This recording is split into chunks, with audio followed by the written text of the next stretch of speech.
sabemos, esto va a ser grabado para compartirlo con nuestra audiencia. Esta es la plataforma Justicia Espacial. El día de hoy vamos a estar hablando sobre, tenemos dos sesiones, esta con nuestro invitado hoy, Edgar Mora, y la próxima sesión con Shanae Pérez, que nos van a estar hablando sobre, hemos denominado frameworks o maneras de cómo trabajar en el territorio en búsqueda de esta justicia espacial. Esto es un esfuerzo articulado entre la Fundación Clave, entre Nos Atelier y la Escuela de Arquitectura de la Universidad Veritas y la Asociación Nacional de Alcaldías e Intendencias.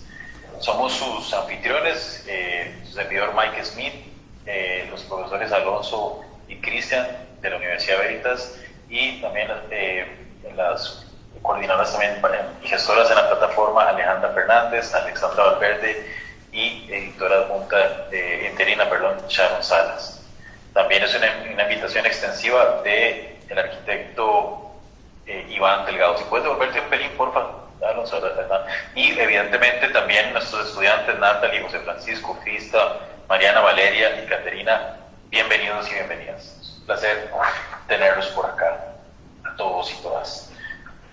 Para hoy nos acompaña Edgar Mora en este primer sesión de Frameworks 1 que hemos denominado. Edgar Mora fue alcalde de Curridabat entre el 2007 a 2018 y ministro de Educación entre el 2018 y 2019. Cursó estudios universitarios en periodismo en la Universidad Latina de Costa Rica, de urbanismo en la Facultad Latinoamericana de Ciencias Sociales Flaxo y de Administración Pública en la Universidad de Harvard. Bajo su administración, la Municipalidad de Curridabat recibió los premios Chapter Award for Best City Plan del Congress for New Urbanism, el CNU, iniciativa más inspiradora de la nueva agenda urbana de ONU Habitat. El premio Mundo de la Innovación Urbana de Smart Cities del diario Le Monde, International Urban Development Association, INTA, y Sostenibilidad Social y Ambiental del Smart Cities Expo Congress. Edgar es una persona conocida, querida, cercana, que como ustedes los que lo conocen saben que es un ciudadano, un activista, una persona súper involucrada con los procesos de cómo se gestiona, se transforma y se generan alianzas importantes para poder echar a andar nuestros entornos. Si quieres pasas a la siguiente, porfa. Me disculpas si esta presentación ahorita la tengo en inglés. En estos espacios ha coincidido que hemos tenido speakers o charlistas que han hablado en inglés, pero bueno, esto es como parte del protocolo siempre de la charla, introducimos brevemente lo que es la plataforma de justicia espacial, ¿verdad? Que está diseñada para promover estos cruces comunitarios, multisectoriales y a través de las disciplinas e intercambios. Nos pueden seguir en www.justiciaespacial.com. Siguiente, por favor. Y de los valores o premisas que creemos, proponemos justicia, participación activa, solidaridad empática y compartimos propuestas. Para hoy lo que nos convoca es hablar un poco de lo que son los frameworks. Si quieres seguimos, por favor. Samuel Mockbee decía que debemos crear una práctica que no requiere solo la participación, pero también el involucramiento cívico de las personas con quienes trabajamos, con quienes co-creamos el entorno. Adelante, por favor. Cuando hemos hablado de procesos de investigación activa, participativa, entender esta relación, esta triada de lo que es la participación, la acción basada en la experiencia y la investigación a través de conocimiento. Y para esta charla de hoy, o las que hemos tenido anteriormente, esto ha sido como un factor determinante. Personas que nos pueden compartir experiencias muy valiosas en su praxis, de esta teoría puesta en práctica en los entornos que trabajan, claramente. Y cómo la práctica, a mí me gusta hablarles un poquito de esto, también cómo la práctica se convierte en una excusa, una excusa para construir relaciones humanas.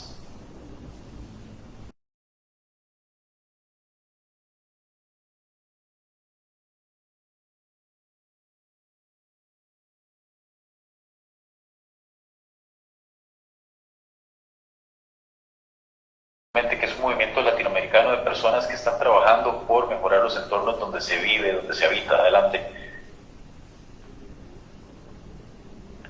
Pero es importante cuestionarnos cuál es el rol de la práctica, y tal vez antes, casi como ir cerrando esta breve introducción, es importante cuestionarnos qué significa la práctica, qué significa el oficio de ejercer y por qué es relevante. Adelante.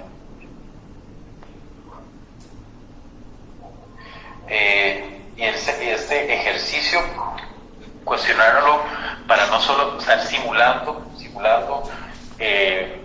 habilidades que tal vez solo pueden impactar al 1% de la población mundial, porque a veces creemos que con solo alquilar una oficina, un teléfono, nos van a llamar para diseñar un aeropuerto, y todos sabemos que la amplia realidad de todos y todas no es esta, y que dicha que no es esta, que hay una oportunidad de hacer las cosas. En el momento que nos encontramos ahorita en el curso, estamos debatiendo sobre los modelos de agencia, cómo nos empoderamos, nos apropiamos de estos procesos. Adelante. Y obviamente no esperar a que nos llamen por teléfono para que nos den estos proyectos que solo el 1% de la población mundial puede pagar. Adelante. Y ser valientes en el sentido de que vamos más allá de un título, o sea, no se trata solo de ir a hacer maquila para una oficina genérica, etcétera, sino que podemos cuestionarnos también y tener cierta valentía ciudadana para aventarnos o aventurarnos en otro tipo de procesos. Adelante. Y ser positivos para podernos cuestionar qué es lo que nos mueve y pensar más allá de la parte monetaria. Adelante. Y no estarnos encasillando como en esta visión, esta distopía, digamos, de que somos uno más del montón, que en la diversidad y que lo que cada uno puede aportar en los entornos es igual de significativo y relevante. Y cómo podemos diferenciarnos en el buen sentido de la palabra, ¿verdad? Que esta diferencia se celebre, pero que sea importante en el lugar donde trabajamos, donde podemos tener agencia. Entonces va a ir más allá de la parte económica, es preguntarnos qué importa, qué es necesario, cuál es el propósito, cuál es la pasión por lo que hacemos. Y quizás enfocarnos en que podemos diseñar para el 99% de la población mundial, o podemos trabajar. Y por eso es súper importante, y hablábamos en una clase anterior sobre el legado o las reflexiones que hace Paul Nakazawa respecto a los valores que son relevantes en la práctica, y esta frase de Brian Stevenson que es muy potente, que como el opuesto a la pobreza no es la riqueza, es la justicia.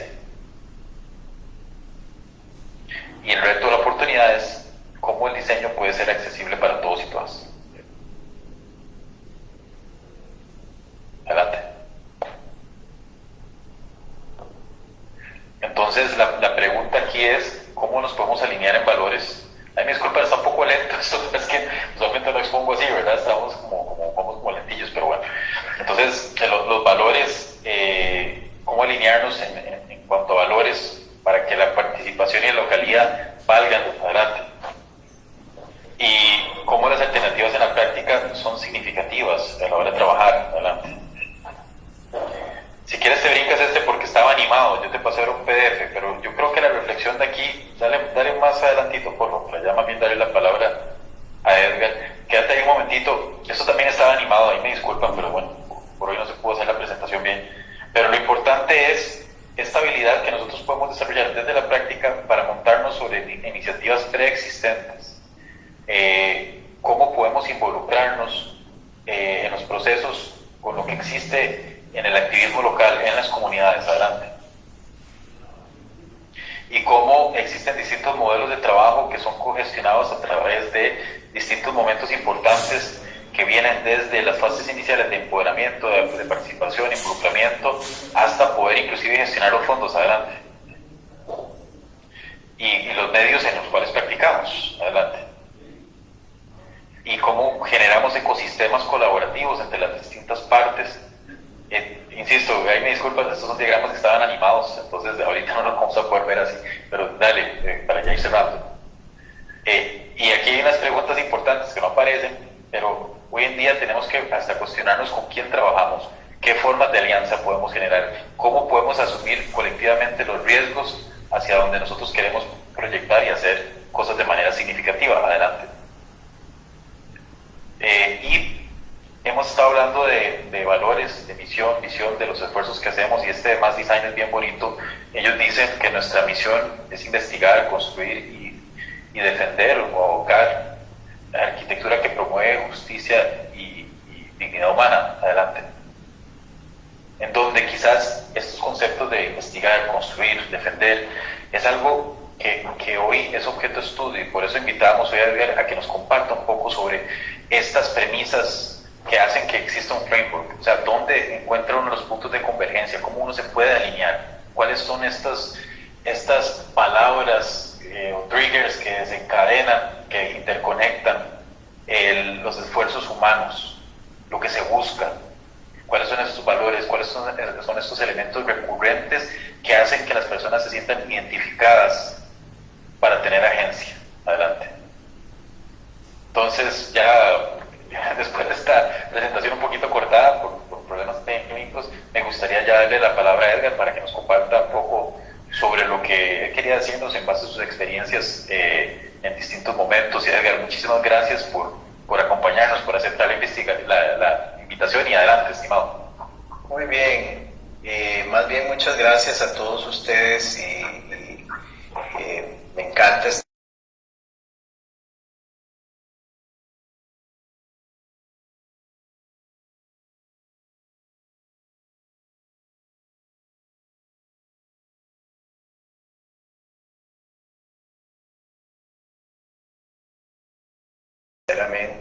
y yo lo único que les voy a pedir es que pues, me sigan un poco con paciencia. Yo no voy a usar una presentación en esta ocasión, pero sí voy a seguir un poco la intuición que me planteó la invitación, porque la invitación me invitó más bien a intentar narrar una experiencia en vez de fragmentarla, y voy a intentar hacerlo.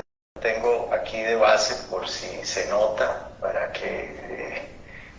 por si se nota de algún modo, prefiero decir, para que no tenga un efecto negativo, yo tengo aquí en mi pantalla un mapa mental que me va a llevar a través de distintos momentos de esos años en los que yo fui alcalde, y también como van a ver, un salto hacia el pasado que me parece importante para explicar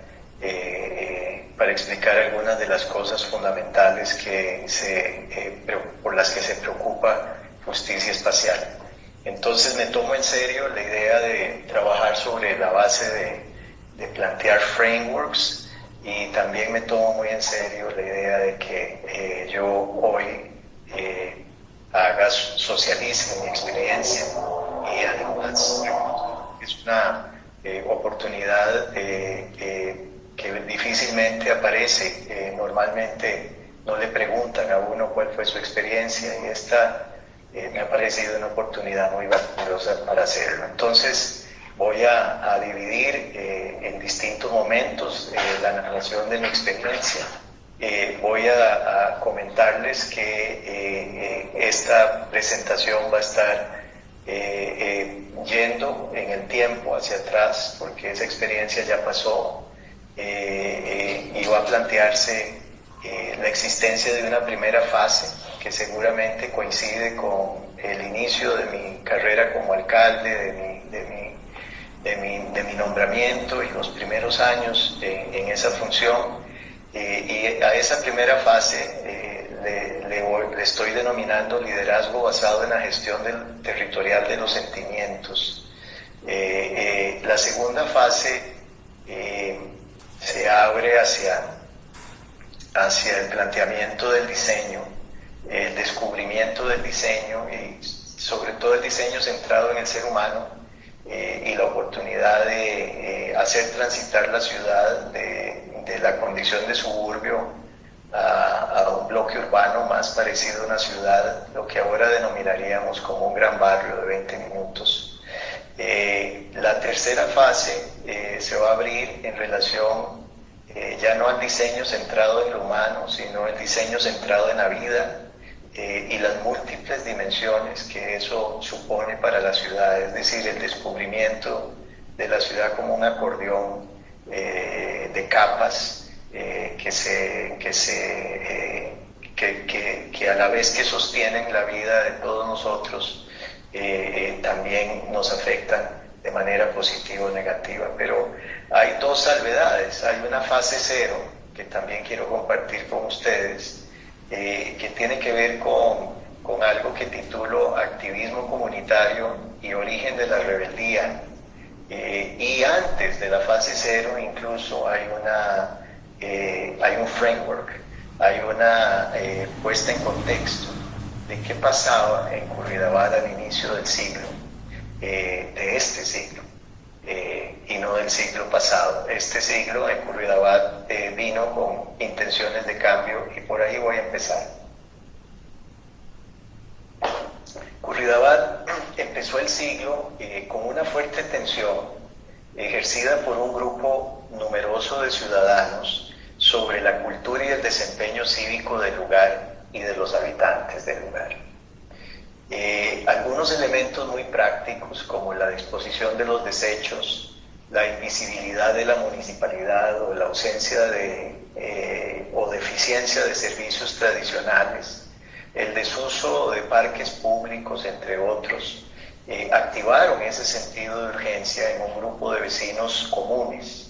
Y por comunes quiero decir que éramos ciudadanos que no veíamos nuestra vida vinculada al liderazgo comunitario. Estos ciudadanos a principios de este siglo decidieron politizarse como una forma de expresar su voluntad de cambio y como una forma de poner en acto su capacidad de agencia. Esto es un hecho fundamental que viene acompañando el cambio de siglo en mi comunidad, en mi ciudad. Todo esto, ¿qué quiere decir? Bueno, pues que Curridabat despertó al nuevo siglo con una fuerte polémica entre personas que querían al lugar para mantener el status quo y personas que queríamos desvincular el lugar, el espacio, como le decimos en esta charla, desvincularlo de la cultura tradicional y emprender un cambio que nos condujera a otro nivel de desempeño cívico. Este cambio cultural en el espacio, y nótese que la justicia espacial es un cambio de este tipo. La justicia espacial es un reclamo hacia el futuro, no es algo que hayamos tenido en el pasado, es un cambio por venir y por lo tanto es un cambio cultural no favorecido. La justicia espacial no está favorecida por la cultura tradicional de los lugares. Hay que recordar que los lugares en términos de espacio público, por ejemplo, nada más para citar ese caso, son extracciones de la propiedad privada, es decir, son espacios que originalmente como espacios no han sido espacios democráticos, se han hecho democráticos y se hacen democráticos en una relación simbiótica entre lo público y lo privado. El cambio cultural, entonces, frecuentemente es considerado como muy difícil de producir. Los niveles de dificultad son muy altos y se normaliza una relación indisoluble entre la cultura tradicional del lugar y su destino. De este modo es que comprendemos que Alajuela y Cartago son diferentes culturalmente y que cada uno le corresponde un destino igualmente diferente. Producto de distintos ritmos de asimilación del cambio, distintos niveles de resistencia y modos también diferentes de enfrentar lo que no se considera propio ni a quienes se consideran como los otros. No obstante, también se sabe que el cambio cultural en el espacio es posible, en el mismo lugar donde ha habido previamente resistencia al cambio, cuando ciertas condiciones confluyen y son alineadas. Entre estas condiciones, observando el caso de Curridabat, yo diría que tienen un peso específico las siguientes. La primera, existencia de recursos naturales, de recursos de capital y de recursos humanos. Dos, alteraciones demográficas que cambian las dinámicas endógenas de los habitantes. Esto suele representarse a través de migraciones internas o externas, es decir, el arribo de nuevas personas es un factor de cambio que trae no solo incentivos sino nuevas capacidades. Tres, demandas por nuevos servicios, especialmente amarrados al diseño y la tecnología, y ojalá en el futuro a la naturaleza. Cuatro, aceptación del cambio y participación activa de las élites locales. Esto es también muy relevante. ¿Por qué? Bueno, porque las élites locales tienen un control muy particular sobre los lugares. Inventario, la quinta condición, diría yo, es el inventario más o menos claro de los cambios deseados. Eso es el producto del pensamiento crítico sobre el lugar. 6, una cierta base de infraestructura ya presente en el lugar. Y 7, y última condición que quiero plantearles hoy, un liderazgo coherente y consistente en el tiempo. A lo largo de estos próximos minutos, estos elementos van a saltar aquí y allá, no los voy a volver a mencionar, y van a saltar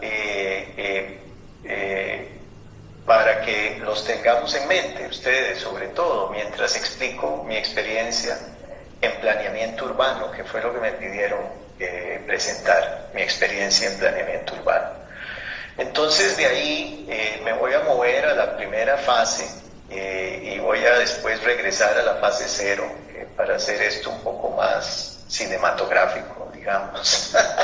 Entonces vamos a hacer un salto al futuro y después nos vamos a echar un poquito para atrás de nuevo. Pues en la fase 1, esa que yo denomino como liderazgo basado en la gestión territorial de los sentimientos, habría que decir que en el 2006 ascendí al cargo de alcalde.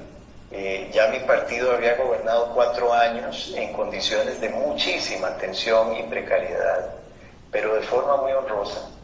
Es decir, había podido desarrollar una cultura de liderazgo que le planteaba a la ciudadanía lo que era esperable de nosotros. Y eso al final de cuentas ha sido muy valioso para poder tener continuidad de más de 16 años en el poder político de Curridabat y por supuesto todo lo que viene con ello, especialmente 16 años de investigación y exploración, 16 años de curiosidad sobre la ciudad y de experimentación sobre distintas cosas. En aquel momento, en esos días, los primeros días de mi primera experiencia como alcalde, los ciudadanos que se acercaban a hablarme me decían algo muy similar todos. Me decían, alcalde, usted tiene que garantizar que el trabajo de la municipalidad se vea. Era como un reclamo, era como si estuviéramos ocultos detrás de algún lado. Era una cosa que yo no lograba entender, porque ya para entonces yo estaba muy involucrado en la municipalidad y me parecía absurdo lo que me decían. A mí me intrigaba mucho porque el trabajo de la municipalidad era en general bueno en términos de la prestación de los servicios tradicionales, ¿no? Recolección de basura, reparación de calles, gestión tributaria, en fin, no había manera de no aceptar que la municipalidad estaba prestando los servicios de manera adecuada y no parecía que la municipalidad necesitara hacerse notar, sino que yo creía que sí estaba presente en lo básico. Pero pronto comprendí que el problema era aún más grave, no era que la municipalidad no se viera ante los ojos de los ciudadanos o no se viera a través de los ojos de los ciudadanos. Lo que en realidad sucedía era que la municipalidad no veía a los ciudadanos. Y esto se explica porque las burocracias tienen un modo muy eficaz de convertir sus intereses en la prioridad de lo que ofrecen. Y para hacer eso necesitan negar la mirada a los ciudadanos. Esta negación de la mirada de los ciudadanos por parte de la municipalidad hacía que los ciudadanos interpretaran como una especie de invisibilidad de la municipalidad, de no presencia. Esto es muy relevante. Entonces empecé a hacer una pregunta por esos días, una pregunta muy cansona, la misma siempre a todos los funcionarios municipales, en todo momento que los encontraba. No importaba el escalafón en el que estuvieran, si podía haber sido un director como un servidor de campo, a todo el mundo le preguntaba esta pregunta: ¿a cuántas personas hemos hecho felices hoy? Por supuesto no había un instrumento para recoger esa estadística y tampoco había voluntad de contestarme. respuestas que recibía eran elusivas, evasivas, eran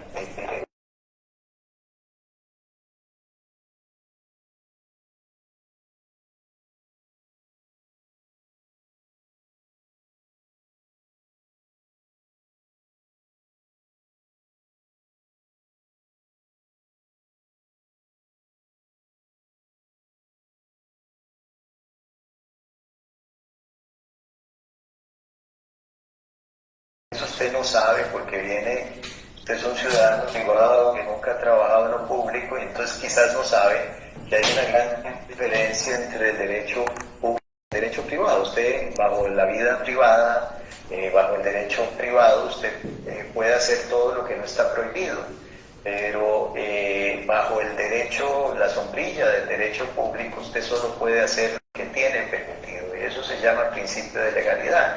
Efectivamente es un síntoma de esquizofrenia social, pero así es decir, la misma persona cuando sale a su casa vive bajo el derecho privado, pero cuando es servidor público vive bajo el principio de legalidad que solo le permite hacer lo que previamente está autorizado, y su argumento era así de cruel me lo dijo, y no hay nada en la ley municipal que indique que es una obligación municipal producir felicidad. Eso no está en el Código Municipal. El director financiero dijo, bueno, esto no está escrito, no es ley, pero se sabe, es un principio empírico, que además de esto que dice mi compañero, usted tiene que anotar que lo que no existe en el presupuesto como un ítem presupuestario no existe en la vida real, porque aquí solo podemos hacer lo que tenemos financiado. Y no hay ningún ítem acá para producir felicidad en las personas. Yo seguía haciendo la pregunta, por supuesto, no, es decir, yo era el alcalde, tenía el apoyo popular y no tenía por qué cambiar mi actitud y no tenía por qué cambiar, y ahora van a entender por qué las búsquedas para las que estábamos dispuestos este grupo de ciudadanos que nos habíamos politizado. Así que seguí adelante y un día obtuve una respuesta positiva. Un ingeniero se acercó y me dijo, don Edgar, yo creo que hoy hemos hecho feliz a una señora.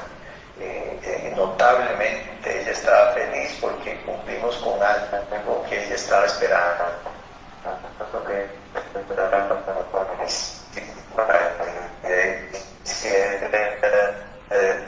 Desde 15 comió pan y además le mandó saludos y quería comentarle, como usted está preocupado por la felicidad de las personas, y esa señora está realmente feliz. Sistemas de información geográfica, la municipalidad era pobre todavía, entonces el mapa catastral de la municipalidad, y le dije a Carlos, el ingeniero, hazme un favor, toma este Sharpie y marcame dónde vive esa señora con un punto, y me marcó el punto donde vivía la señora. Yo la fui a visitar al día siguiente y también me invitó a tomar café a mí, es decir, la felicidad de esa señora perduró para el día siguiente y además perduró por los años, y ahora vamos a hablar de eso, de la importancia de los sentimientos. A partir de ese momento surgió un nuevo instrumento para identificar nuestro desempeño. Y este nuevo habíamos logrado una primera victoria que yo denominaría como ciudadanizar los propósitos de la municipalidad por primera vez. ¿Para qué tenemos los ciudadanos gobierno? Es muy distinta la respuesta de para qué gobierna la burocracia, de para qué gobiernan los políticos. No hay confluencia, a menos de que uno la produzca, a menos de que uno vuelva a hacer viable el propósito a partir de la demanda y no de la oferta. De acá que diga que empezamos a implementar un tipo de liderazgo basado en la gestión territorial de los sentimientos. Ese mapa se llamó el mapa de la felicidad de Curridabat. De pronto empezó a llenarse de puntos de colores, el Sharpie era amarillo, de puntos amarillos, empezó a llenarse el mapa de puntos amarillos y se convirtió en un instrumento de gestión mía personal, de mi aporte como alcalde a la comunidad. Ese mapa fue muy importante por muchos años y yo aprendí algunas cosas de esto. Primero, que efectivamente los sentimientos conforman parte del lugar, es decir, los sentimientos entonces se pueden gestionar territorialmente. Imagínense en el poderío de un mapa que te refleja dónde hay felicidad, dónde no hay. Después discutimos qué es felicidad, pero vamos a decir dónde hay determinados sentimientos. Por ejemplo, un mapa que nunca hice, que siempre quise hacer, pero me encontré con problemas de ley para hacerlo, problemas legales, es el mapa de los traumas en la comunidad. Quería empezar por colocar en el mapa como un punto geográfico el lugar del que habían salido todas las personas que están presas y que son de Curridabat, asumiendo que donde hay una persona que está privada de libertad hay un trauma en el lugar. Y muy posiblemente que cuando esa persona salga de su estado de privación de libertad va a regresar a ese lugar, y si las condiciones del espacio no han cambiado para hacerse justas, es muy probable que las condiciones persistentes, negativas del lugar, generen incentivos negativos para esa persona y posiblemente la reincidencia. Por ejemplo, esto sucede mucho en comunidades vulnerables, de tal manera que este tipo de gestión de sentimientos en el territorio me pareció siempre muy importante y me lo sigue pareciendo. De aquí aprendí algunas cosas. Los sentimientos son duraderos, muchas veces son objetivos, es decir, se deben a algo específicamente. No estoy hablando de emociones, estoy hablando de sentimientos, son categorías diferentes y están vinculadas al contexto y a la vida de la comunidad. También aprendí que la política que no moraliza la mirada del líder y de los ciudadanos no es útil para ningún propósito. Esa es la política del asesor legal y del director financiero y de tantos otros actores de la política, es decir, la política que le resta los ojos, que le niega los ojos a la ciudadanía. La ciudad empieza a ser posible después de la narración de su convivencia y de sus posibilidades de producir bienestar. La tercera lección es que el problema del otro es el mío y la felicidad del otro también es mía. La identificación de problemas comunes y la búsqueda de soluciones puede hacerse de forma creativa.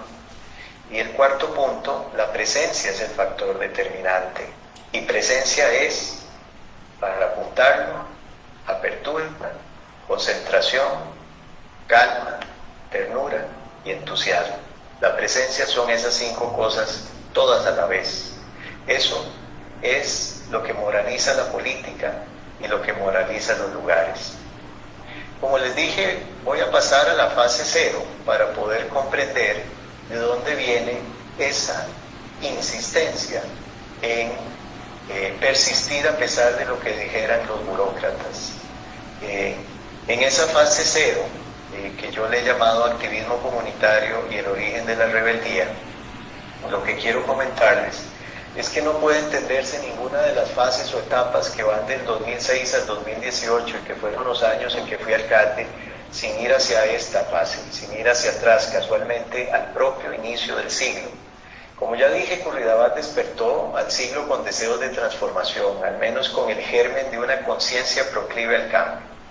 En el ámbito político nacional, un tiempo antes, la ley electoral abrió las posibilidades a los ciudadanos, 2 posibilidades nos abrió. Una, de participar activamente de las elecciones en partidos locales o cantonales, y 2, elegir directamente los alcaldes a partir del año 2002.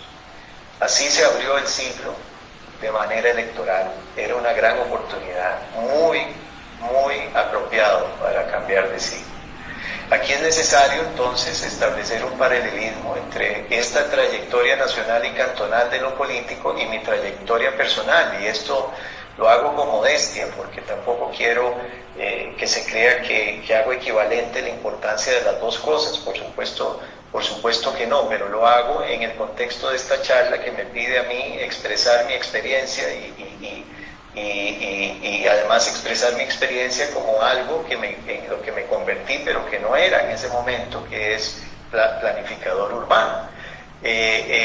Entonces, esto es importante para también explicar cómo he sido yo influyente en este proceso y en el contexto en el que pude ser influyente.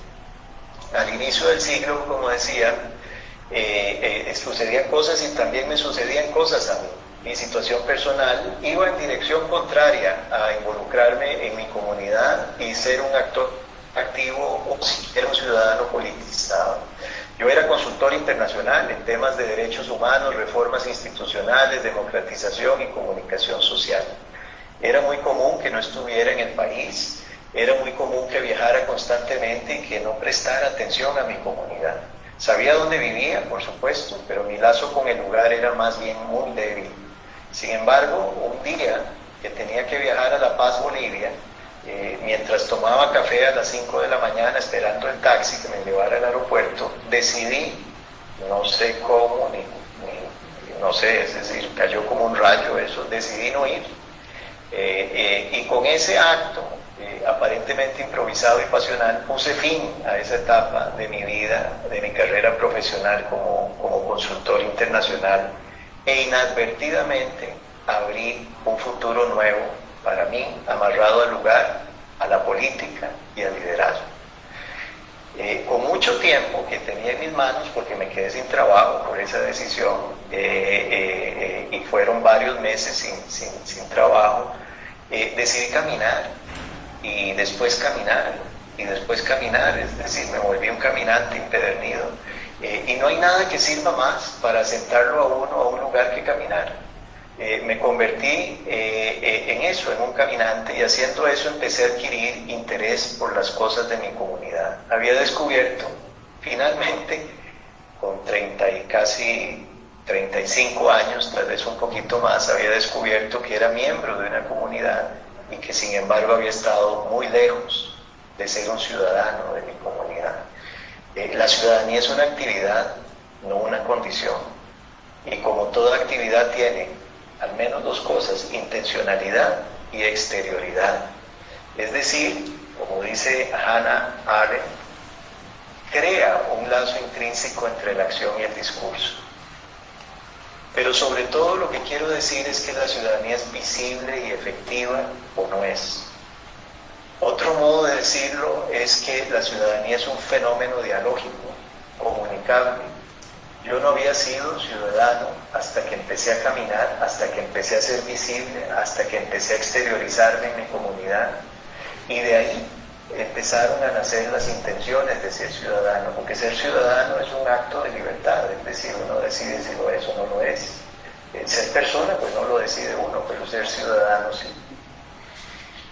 Yo no había sido ciudadano hasta que empecé a caminar y hasta que empecé a conocer el lugar que habitaba y a quienes habitaban conmigo en ese lugar. De aquí hay una lección importante. Las ciudades son dispositivos morales, crean ciudadanos, para eso es que existen. Los ciudadanos nos hacemos haciendo nuestro lugar y haciendo en el lugar, pero que hagamos ciudad y hagamos en la ciudad no es lo importante, sino que haciéndolo nos hagamos ciudadanos. La razón por la que existe la ciudad es para producir ciudadanía. En ese tiempo fue que me involucré en política local, me afilié al partido local y luego asumí la responsabilidad de dirigir una organización no lucrativa de los vecinos, también una fundación que se llama Fundación Curridabat. Desarrollaba proyectos muy creativos y pertinentes, lo cual me favoreció mucho para insertarme en el tejido social de la comunidad. De esa época, que fueron al menos 4 o 5 años, quiero traer el recuerdo de un proyecto maravilloso que no sé por qué no he repetido en el resto de mi vida, ni lo tiene ya la Fundación Curridabat. Ese proyecto se llama Equipos Escolares de Desarrollo Humano Sostenible. Es un proyecto que le enseña a los niños a ser líderes rebeldes. Y les voy a explicar por qué. Básicamente eran equipos que ensamblábamos entre chicos con dotes de liderazgo de 5º y 6º grado, y tenían el encargo de esos chicos, asistidos por un facilitador, de aprender sobre liderazgo, negociación y persuasión. y elaborar un plan de mejora de su escuela. A eso le llamábamos plan de mejora de la escuela desde el sujeto activo de la escuela, considerábamos como sujeto activo de la escuela, pero también a la maestra o directora le pedíamos un plan de mejora de la escuela y al final le comparábamos los dos y donde la maestra veía un espacio donde cabía su carro y podía asfaltarlo para hacer un parqueo, los niños veían una huerta, por ejemplo. Los niños después tomaban su plan, hacíamos una reunión con los líderes empresariales de la comunidad y los niños mismos les presentaban el plan a ellos y normalmente ver 6, 7 niños y niñas en las sillas ejecutivas de las salas de las empresas con un PowerPoint y convenciendo a estos señores después de haber hecho cursos de persuasión, bueno, era infalible, salían con la plata los chicos, salían a hacer la huerta, salían a hacer todo lo que querían. Y aprendí de este proyecto que en las comunidades hay una demanda oculta que suele estar opacada por la información oficial y que esta información es insuficiente para describir la vivencia y la experiencia real de los ciudadanos. Esto, por supuesto, abrió mi cabeza a la posibilidad y pertinencia de la rebeldía activa. Y así, rebelde activo fue que yo llegué a ser alcalde. Más generalmente, la Fundación Curridabat fue muy instrumental para la fuerza política, especialmente porque destinó recursos para hacer un diagnóstico del cantón y lanzar un pacto comunitario sobre acciones imprescindibles y deseables, por separado. Este pacto sirvió de base programática del partido político. Este es el antecedente de cómo es que el partido llega al poder de la alcaldía y cómo es que yo llego al poder de la alcaldía y también de la tesitura y actitud con la que llegué a ser alcalde en la alcaldía. Entonces paso a la fase 2, que es la del diseño centrado en el ser humano y el barrio de 20 minutos o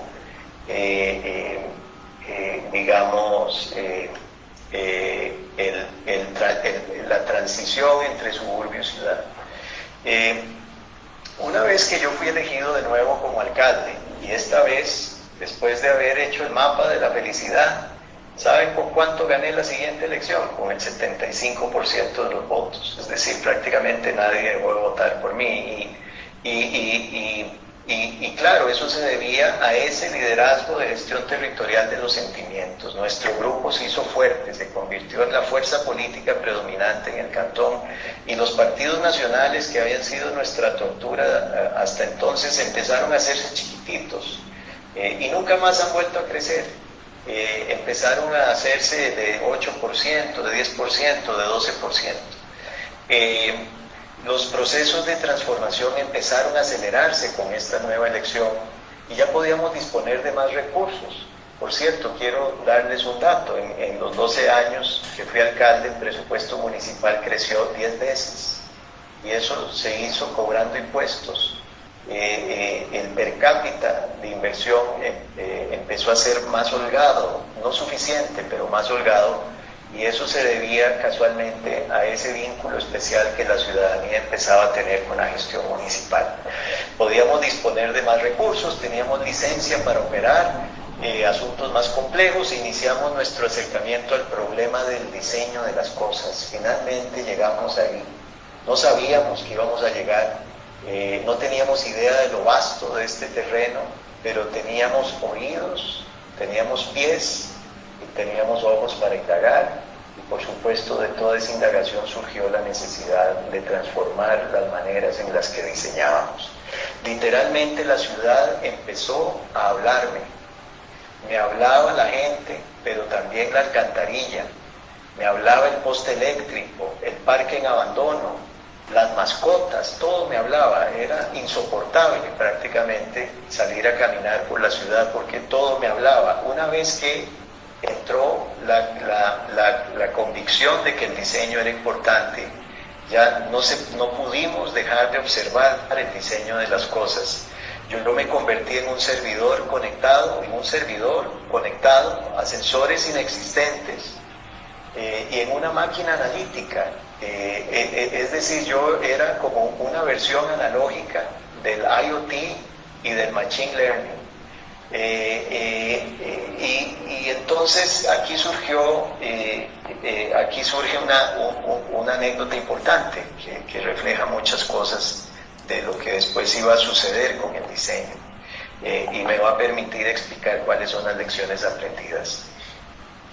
Freses, la comunidad de Freses en Curridabat ha tenido un serio problema.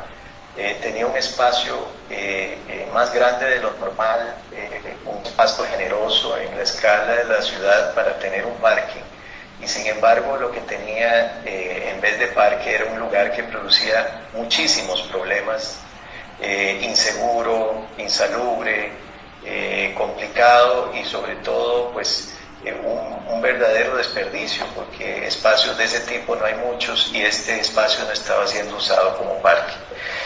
La comunidad empezó a gestionar ayudas de la municipalidad para transformar eso en un parque, y la primera idea que tuvimos fue la de convertir el parque en una pista de bicicross. Entonces llevamos tierra, hicimos un diseño muy empírico de una pista de bicicross, asesorado por los mismos usuarios o los mismos practicantes del bicicross. Y cuando ya estuvo lista y en marcha, nos empezamos a dar cuenta que no habíamos reducido ninguno de los problemas a su mínima expresión, sino que los habíamos multiplicado. Nos habíamos equivocado con la escogencia.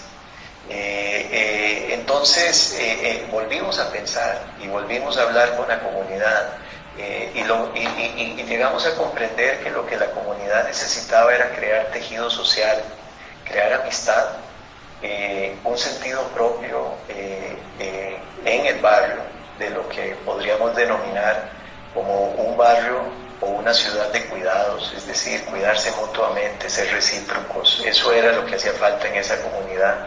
Pero amistad era la palabra clave, y si uno necesita crear una red de amigos, es mejor no preguntarle a ningún ser humano, sino preguntarle a los perros.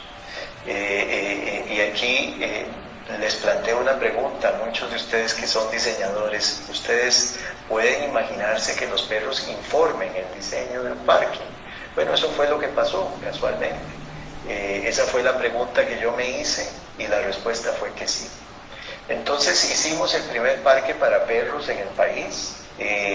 Al principio no teníamos más idea que un encierro donde los perros podían estar con la tranquilidad de los vecinos que los llevaban, de que no se iban a escapar, pero alguien tuvo la delicadeza, un arquitecto de la municipalidad, de hacer unos muebles especiales, de ponerle cariño, y cuando inauguramos el parque ya estaba bonito, era un parque novedoso, y la visitación creció ese mismo día 1000%, y nunca dejó de ser visitado, ni siquiera durante la pandemia. El parque de perros de Freses es célebre, es el origen de muchísimos más parques de perros en todo el país, y de por lo menos 12 que tenemos en Curridabat. Decidimos después montar el mapa, el perímetro, y nos salieron la conveniencia de hacer 12 parques distribuidos en el cantón. La caminata de los residentes de Freses aumentó en 40 minutos. El hecho de darle un destino a la caminata y a la salida generó múltiples beneficios, entre ellos beneficios para los niños. Los niños en Freses no salían, y si salían a algún parque era una vez al día, una vez a la semana. Con el parque de perros se guindaban del paseo, porque al perro lo sacan 2 veces al día, y por lo menos una vez se sumaban los niños, y con ello iban al parque todos los días. Eso explica la visitación. Y 20 días después de inaugurado el parque, fui al parque, y un vecino, no lo voy a olvidar, se acercó y me dijo: señor alcalde, quiero agradecerle y felicitarle por este parque, y además quiero decirle que en estos 20 días he conocido más vecinos que en los últimos 20 años de vivir acá.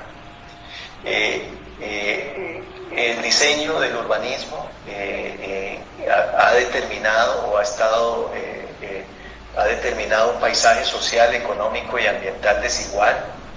estructurado por un conjunto de transiciones urbanas que suelen ser descuidadas en términos estéticos y energéticamente ineficientes. Cuando hablo de energéticamente no hablo solo de electricidad, no hablo de energéticamente ineficientes en un modo más holístico.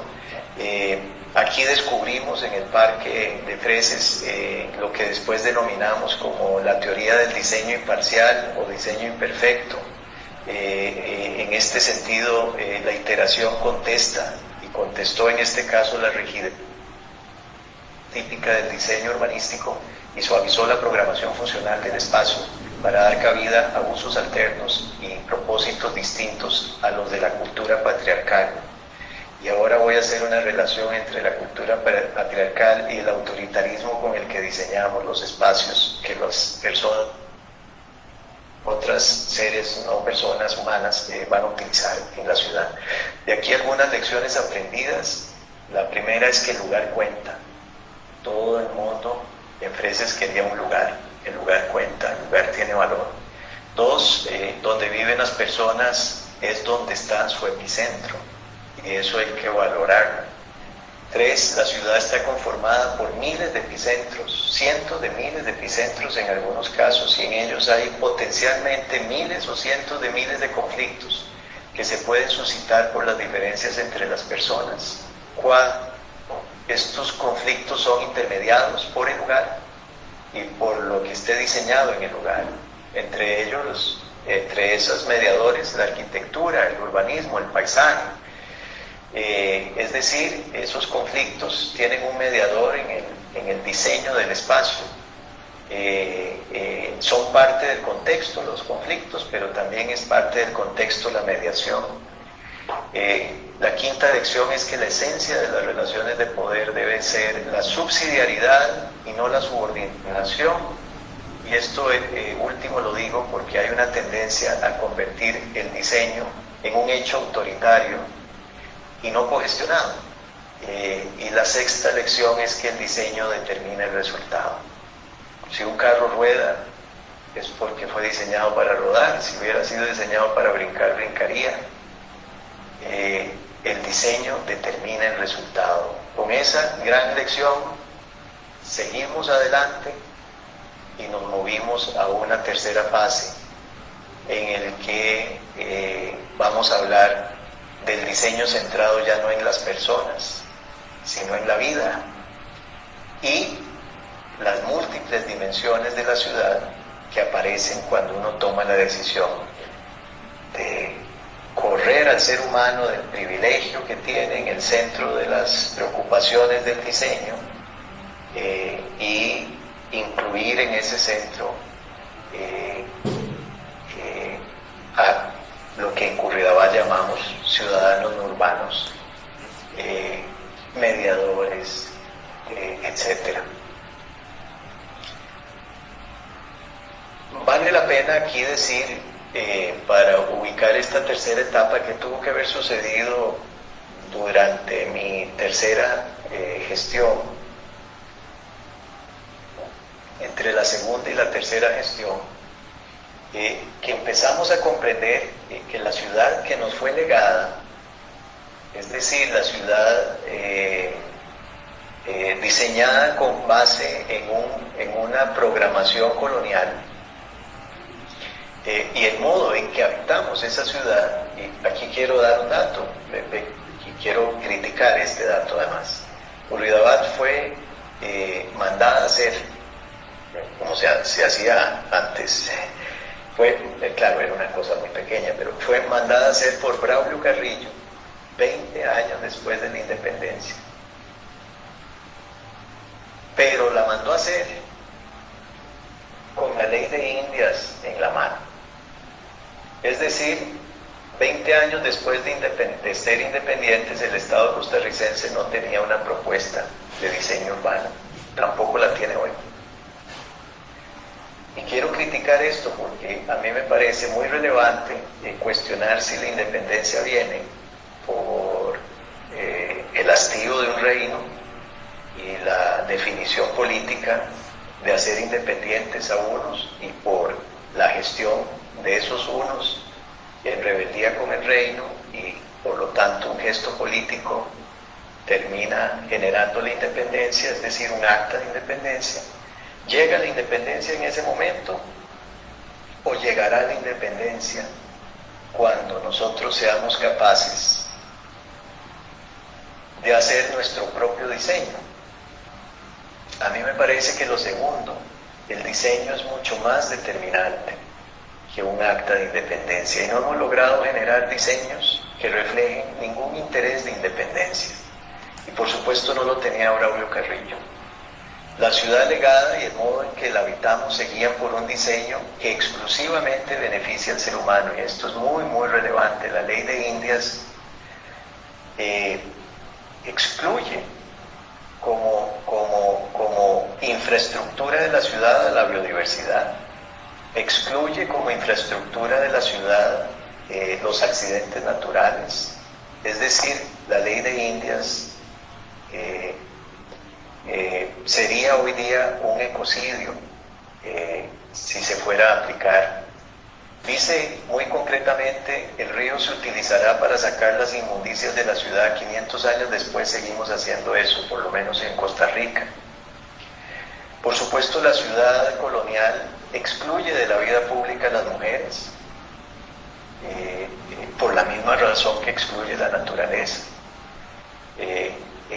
Y declara que las ciudades del Nuevo Mundo tienen como único propósito cristianizar. Esto significa alejar a las poblaciones naturales, nativas de este continente, de su base, de la base de su cosmología, que es la naturaleza. Y produce esto que nos gusta. A mí ya no mucho, que es la iglesia y la plaza, es decir, ya lo veo perverso eso, ese espacio, que después se hicieron canchas de fútbol, por supuesto, porque es un legado patriarcal frente a la iglesia, pero el propósito era dejar un espacio abierto para que la iglesia se viera desde lejos y convocara a practicar el cristianismo, que es una religión de interiores, porque no se puede practicar a cielo abierto, porque el cristianismo, la práctica del cristianismo implica el reconocimiento de lo sobrenatural por sobre lo natural, de tal manera que el colibrí, que en nuestra cultura es un mensajero de amor, se sustituye por un ángel. Y bueno, es decir, yo no he conocido a nadie que haya visto un ángel. Yo tengo un amigo aquí mío que se llama Frankie, que es el colibrí que vive, que es mi compañero de casa, y lo veo todos los días y converso con él, y me trae mensajes, lo logro entender, de tal suerte que la ciudad legada está llena de lo que ahora podríamos decir conformaciones antifeministas, conformaciones autoritarias, patriarcales, llena de estupidez, pero no cuestionamos eso. Vamos a ver si lo empezamos a cuestionar, y aquí llegamos nosotros en Curridabat a cuestionar este legado, pero también a comprender que un nuevo enfoque del diseño o rediseño de la ciudad debe asegurar que esta criatura urbana, ¿verdad? Y por criatura quiero decir la criatura hecha por los seres humanos, debe transformarse para que agregue valor al planeta y no solo se lo sustraiga. Y también logramos comprender que crear un mundo mejor necesariamente incluye una clara noción de la integralidad del planeta, es decir, una clara noción de que nosotros somos naturaleza, no de que convivimos en la naturaleza, con la naturaleza, sino que somos naturaleza. Es decir, que para incluir formas más eficaces, otros puntos de vista, específicamente los puntos de vista de la naturaleza, es necesario también rediseñar la experiencia de la naturaleza en la ciudad. Es decir, es necesario armonizar la ciudad con la naturaleza y hacer ciudades que sean continuidad del paisaje en vez de interrupciones del paisaje. Un día Frankie, que ya hablé de él, Frankie es muy grosero conmigo porque, bueno, los colibríes cuando están muy enojados son muy malhumorados y entonces a veces no me trata bien. Y uno de esos días me dijo, señor alcalde, pues ojalá que usted aprenda a hacer lo que yo hago. Es urgente, es necesario. Es decir, estaba muy enojado. Y yo le dije, bueno, pero es que eso de como suspenderse en el aire, stand still like the hummingbird, como decía Henry Miller, o volar hacia atrás, debe ser muy complicado de aprender. Y me dijo, no, eso no es lo que estoy hablando, eso es muy fácil de hacer. Lo que le estoy diciendo, lo que le estoy sugiriendo es que aprenda a agregarle valor al planeta todos los días, todas las horas, todos los minutos, todos los segundos, como lo hago yo, como lo hacen los polinizadores. Bueno, es decir, que un colibrí le diga eso a un alcalde es la imposición de una nueva obligación moral. De ahí, y a través de procesos de innovación que estaban fundamentados en dos principios importantes. Innovación es lo que se puede hacer después de que algo ya está hecho, y subiéndose sobre los hombros y la experiencia de eso que ya se hizo.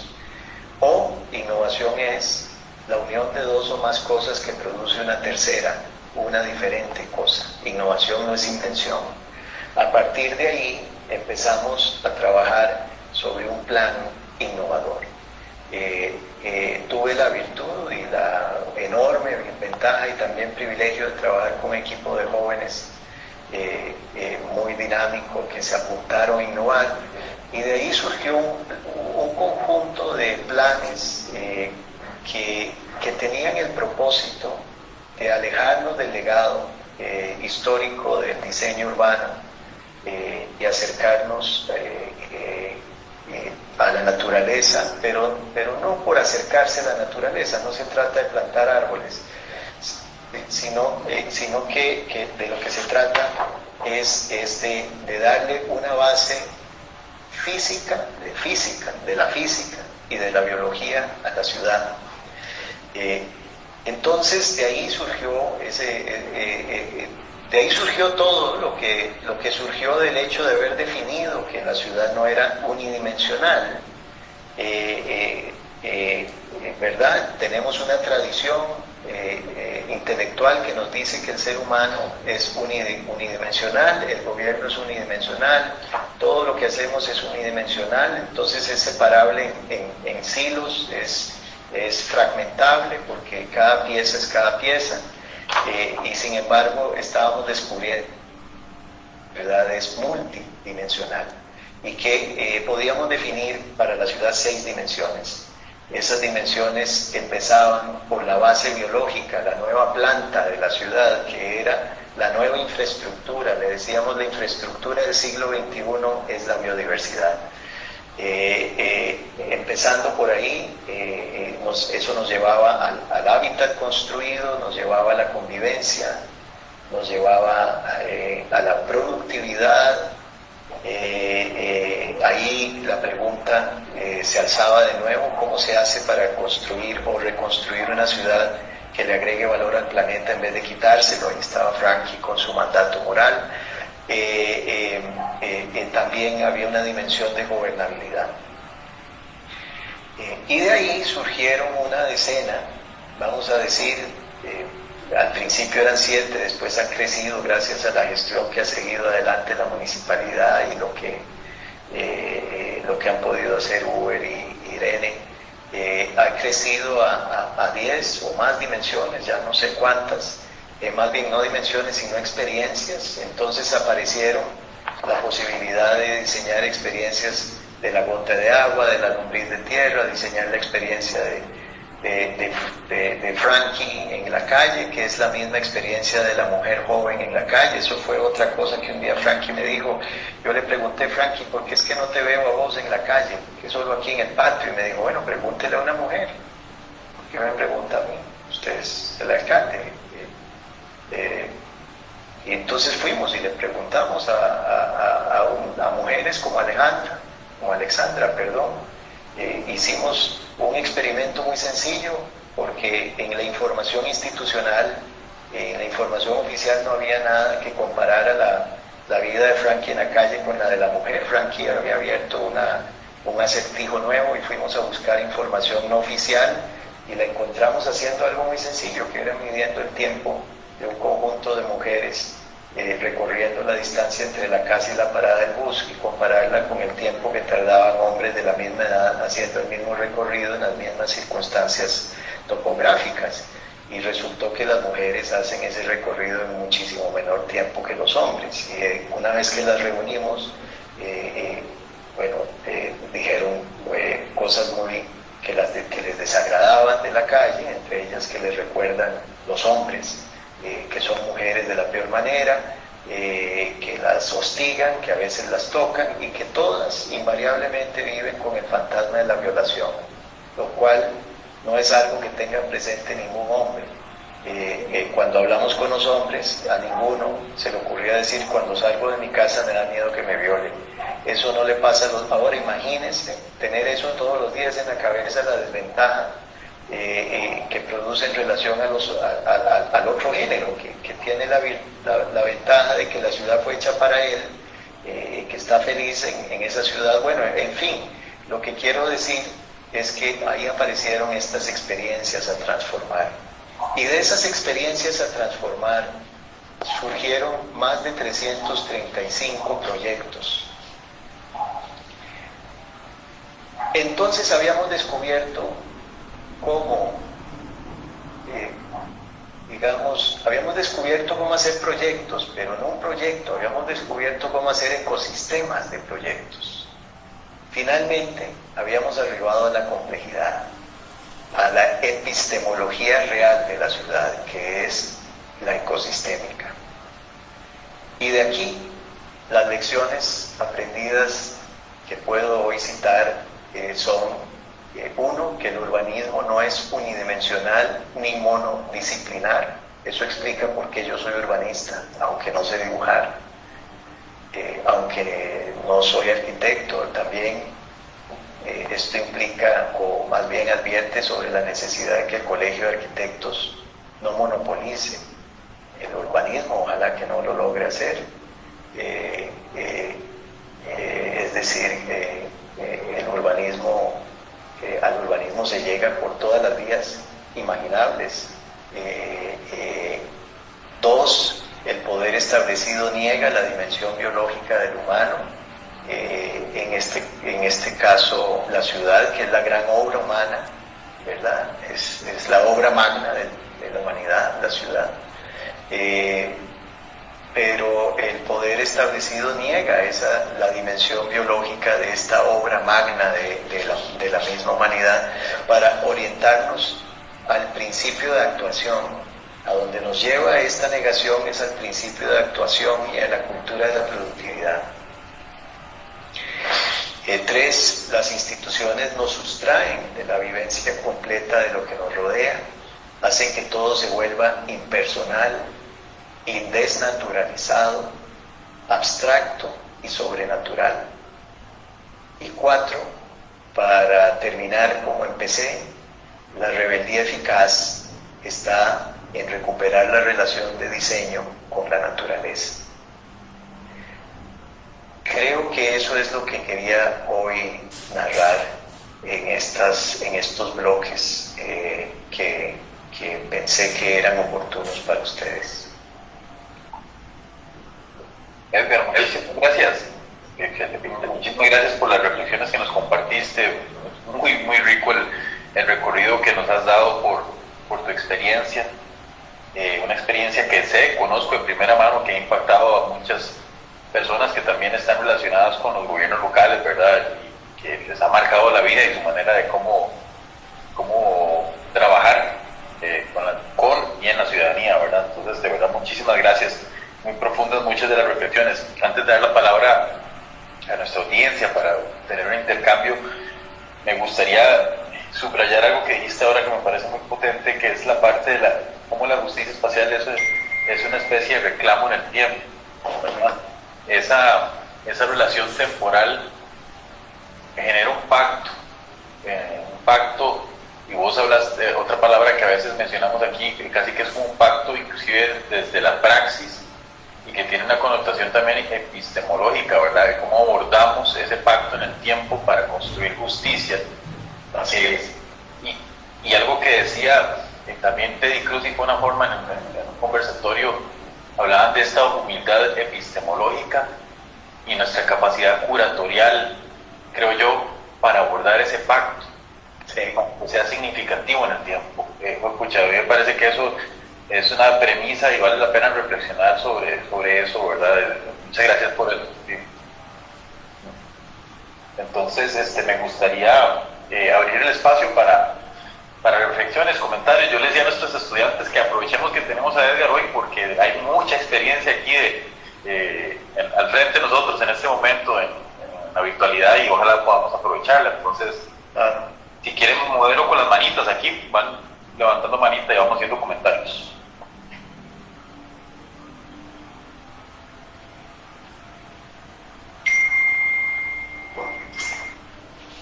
Adelante. Si no, el equipo docente o quien quiera comentar, adelante. José Francisco Bustillos, adelante. Hola Edgar, muchas gracias por la charla, de verdad estuvo muy interesante, de verdad me gustó bastante. Gracias. Me preguntaba, ¿cómo hace la municipalidad para volver a tener la confianza de una comunidad? Sí, bueno, yo pienso que no hay por supuesto, la confianza, digamos, es un tema complejo. La construcción de la confianza es también multidimensional. No habría una respuesta precisa, pero voy a rodear la pregunta un poco para irte contestando de manera un poco más sistémica. Nada más quiero mencionar algo relevante. La tercera vez que fui a elecciones, que lo que buscaba era reelegirme por tercera vez, el eslogan de mi campaña al inicio era un poco chistoso. Era mejor ponernos más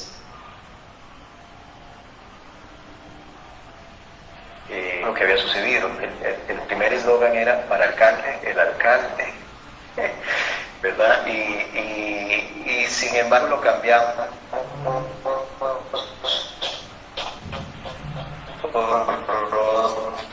que Se pegó, ¿verdad? Sí, yo pensé que era internet. sí, ok. ¿Me vuelven a oír? Sí, me Ahora sí, escuchan, ¿no? digamos, se nos pegó nos dejaste a todos así como a la expectativa, porque ¿cuáles eran los eslogans? Si puedes regresar a eso, porfa. Sí, el primer eslogan era, como te dije, como muy chistoso, no honraba en realidad la experiencia hasta ese momento, pero sirvió para arrancar la campaña y darnos fuerza. Y era para alcalde, el alcalde, así de sencillo. Pero después lo cambiamos. Yo no me sentí bien, me parece muy audaz. Fue una audacia calculada, por decirlo de ese modo, considerando el ambiente político electoral. Y el eslogan era: la confianza es una obra pública. Y a eso se acompañaba decir: no solo es una obra pública, sino la más importante de todas, porque sobre la base de la confianza es que todo lo demás se puede construir en una ciudad.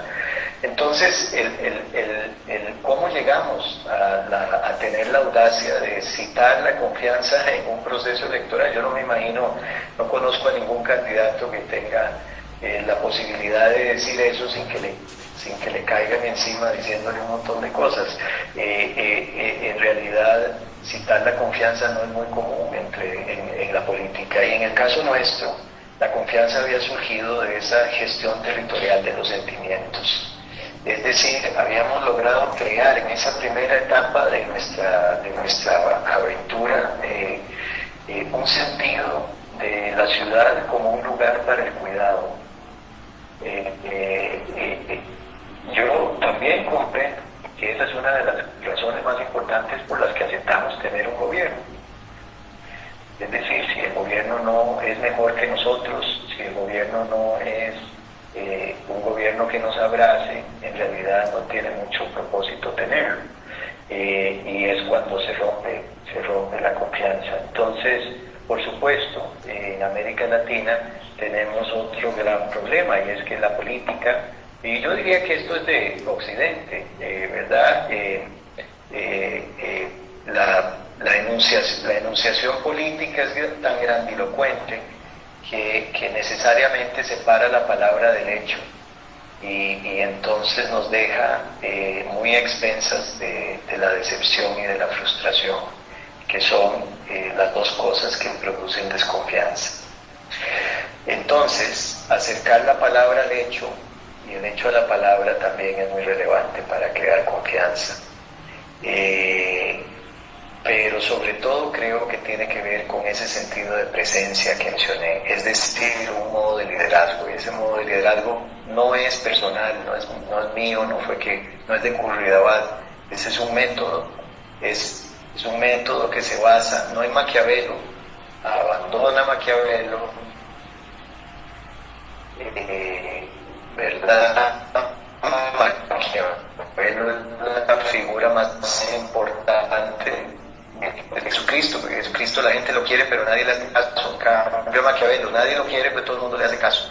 Y abandonamos a Maquiavelo y instalamos un modo de liderar que se basaba más bien en la presencia, es decir, concentración, calma, ternura, apertura y entusiasmo. Eso es presencia.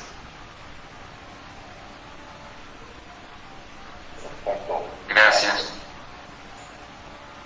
¿Alguna otra pregunta o comentario? Buenas, Lenian, ¿algún comentario?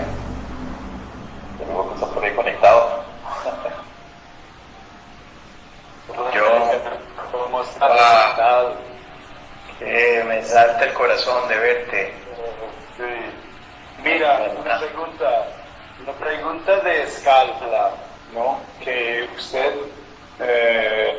es un maestro de la comunidad, pero todos los casos que son como hiperlocales, ¿no? Hiperlocal, ¿no? De bloque, de barrio, de pueblo, ¿cómo estos sentimientos y estos éxitos pueden ampliar a una escala de país o de región, como Costa Rica o América Central? Bueno, yo pienso que primero hay que saber que el diseño, digamos, el diseño es una práctica que la humanidad no inventó. El diseño es el producto de la observación de lo que la naturaleza hace. Y el diseño en la naturaleza está conformado, y el diseño de lo que hacemos en la ciudad también debería estar conformado al menos por tres características que son necesarias de tener en cuenta, que son conformación, ritmo y escala. Y entonces el problema de escala no es necesariamente la diferencia entre la escala chica, la escala mediana y la escala grande. El problema de la escala se presenta cuando la escala no forma parte del diseño. Es decir, cuando el diseño está carente de ese tercer sentido o de ese tercer factor que le da sentido, que es la escala. Entonces, cuando uno,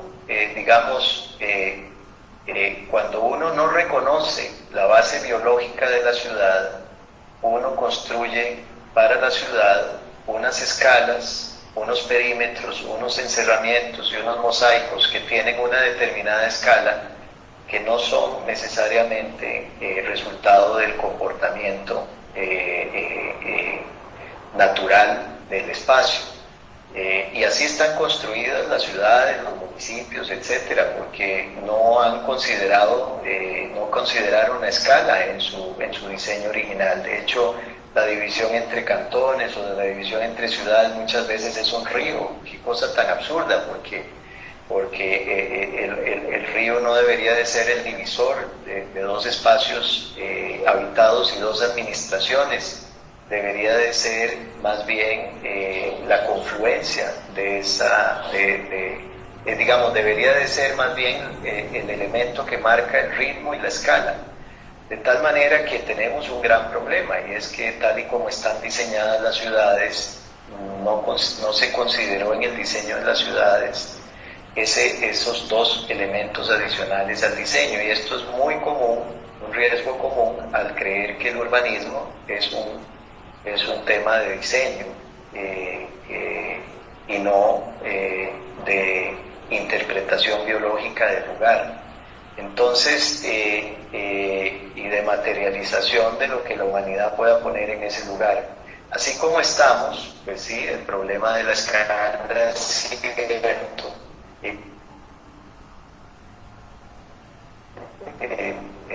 No es, como te digo, un elemento al que podamos mover para que deje de resistir. Sin embargo, me parece que aún así hay que volver a regresar al diseño ecosistémico y encontrar maneras de conexión. Por ejemplo, con la gestión territorial de los sentimientos es más sencillo, porque digamos que capturar un territorio pequeño, un territorio grande y analizarlo a partir de la presencia de distintos sentimientos en el lugar es posible independientemente de la escala, si se tiene la tecnología adecuada. Y la tecnología adecuada puede ser low tech o high tech, depende del tiempo que te tome. Ahí ya, digamos, la diferencia va a ser el tiempo que te tome hacer, por ejemplo, un mapa de estos. Ahora, si tenés un mapa de estos, puedes empezar a modificar otros factores del diseño, como el ritmo y la conformación. Es decir, la unidad de diseño aporta desafío de hay que agregarle escala, es digamos el problema que señala yo de una escala grande es un problema de diseño. ¿Y cuál es el problema de diseño? Para ser puntual, bueno, el problema de diseño es que ese diseño se hizo seguramente teniendo como producto final un master plan. El master plan es un instrumento muy deficiente para diseñar las relaciones y la dinámica en un lugar, porque por principio no es dinámico. Es decir, no es un escenario, y lo que yo creo aquí es que tenemos que movernos al diseño de escenarios que tienen esa cuarta dimensión que es el tiempo. Eso es muy relevante.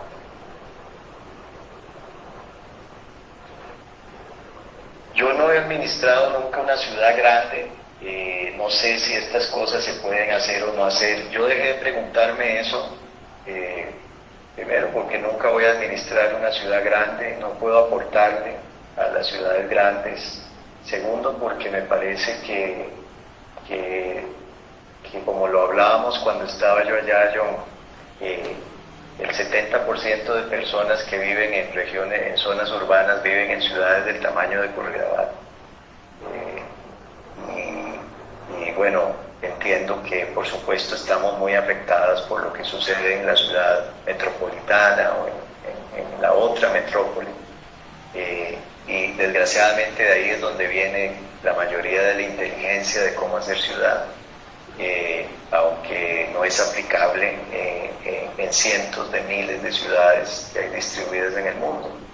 Es decir, ahí hay un dominio jerárquico de una serie de menos de 1000 ciudades por sobre lo que sucede en más de cientos de miles de ciudades, y generar pensamientos sobre cómo administrar pequeñas y medianas me parece un área de trabajo y de preocupación académica que también es muy relevante.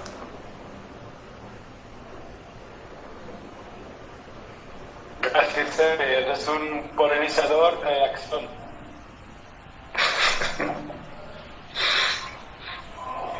Importante esa reflexión última, Edgar, de hacia dónde deberíamos estar apuntando, sin duda, sin duda.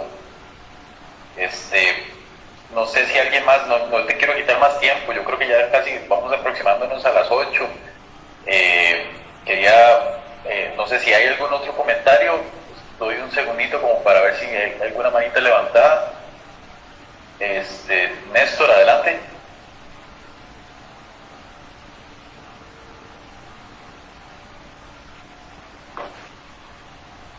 Buenas noches. ¿Me escucho? Sí, ahora sí. Ok, perfecto. Primero, muchísimas gracias por la charla y el tiempo. Y personalmente me quedo con un concepto que me gustó bastante, el cual se puede aplicar en el urbanismo, que sería la rebeldía eficaz. Mi pregunta es, ¿cómo logramos que de manera individual y colectiva la rebeldía eficaz sea tomada en cuenta y aceptada social y políticamente, quizás como un factor detonador de acción y cambio comunitario y social? De nuevo, Néstor, ¿cómo hacemos para que la rebeldía eficaz explícame o pregúntame de nuevo, es que no capturé la pregunta. Ok, en el sentido de que muchas veces tenemos o queremos acciones y ejercer acciones a nivel comunitario, pero hay una carencia de apoyo, quizás político, quizás comunitario, a veces por simples ideologías. ¿Me doy a entender mejor?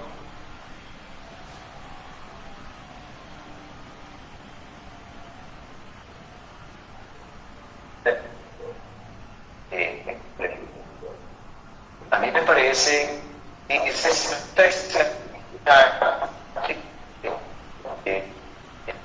se te corta, Edgar. digamos, la ciudad existe para poner en la voluntad pero para eso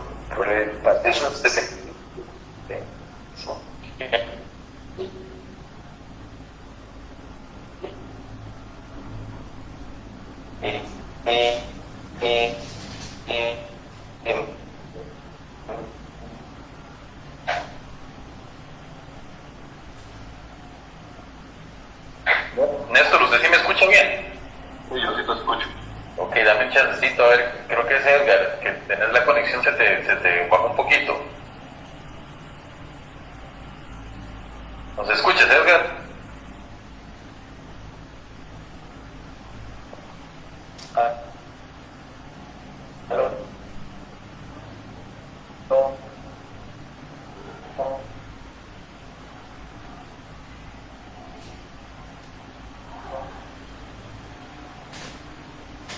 Estamos teniendo problemas tecnológicos de conexión.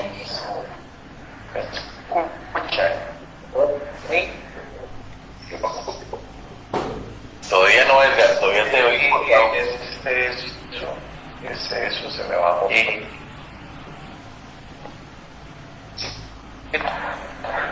Hola.